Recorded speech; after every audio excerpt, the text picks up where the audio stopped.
Scienziati cinesi creano un supervirus polmonare da pipistrelli e topi. Serve solo per motivi di studio, ma sono tante le proteste. Vale la pena rischiare? È un esperimento, certo, ma preoccupa tanti scienziati e un gruppo di ricercatori cinesi innesta una proteina presa dai pipistrelli sul virus della SARS, la polmonite acuta, ricavato da topi.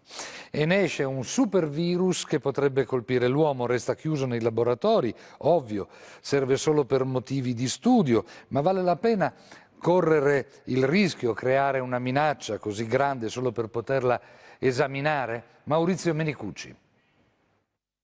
Vecchio quanto la scienza il dibattito sui rischi della ricerca. In fondo è il mito di Icaro che cade per avere sfiorato il sole con le ali di cera progettate dal padre Dedalo.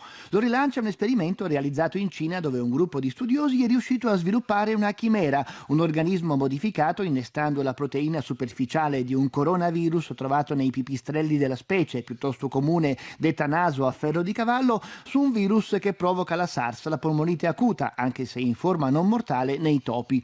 Si sospettava che la proteina potesse rendere l'ibrido adatto a colpire l'uomo e l'esperimento lo ha confermato. È proprio questa molecola detta SHCO14 che permette al coronavirus di attaccarsi alle nostre cellule respiratorie scatenando la sindrome. Secondo i ricercatori, inoltre, l'organismo, quello originale e a maggior ragione quello ingegnerizzato, può contagiare l'uomo direttamente dai pipistrelli senza passare per una specie intermedia come il topo. Ed è appunto questa eventualità a sollevare molte polemiche.